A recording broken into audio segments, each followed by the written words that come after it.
హల్లెలూయా. ఇది నా వాక్యము యోం దెబిరీం 23వ తారీఖు 7వ నెల 2026వ సంవత్సరం. మన దేవుడు ఇస్తున్న చక్కటి మాట యెషయా గ్రంథము 30వ అధ్యాయము 19వ వచనం. జనమా నీవికనే మాత్రము కన్నీళ్లు విడవవు. హల్లెలూయా. మన దేవుడు మనతో మాట్లాడుతున్న మంచి సందర్భం. నీవిక ఏ మాత్రము కన్నీళ్లు విడువవు. నీవు కన్నీళ్లు విడువవు. నీవు కంట కన్నీరు కాచవు.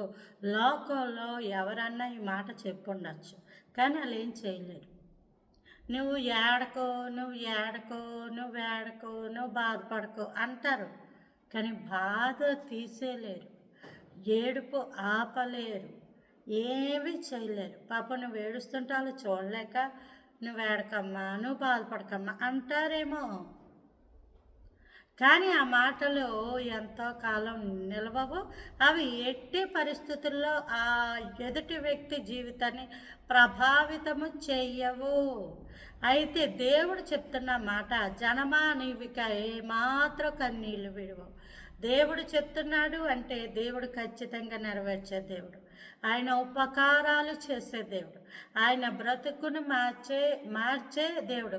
అంత మాత్రమే కాదు, ఆయన మన జీవితాల్లోకి వచ్చి ఆయన మన బ్రతుకులలో తన క్రియలు చేసి, హల్లెలూయా, మన జీవితంలో తన క్రియలు చేసి ఆ క్రియల ద్వారా కన్నీటిని తుడిచే దేవుడు. హల్లెలూయా.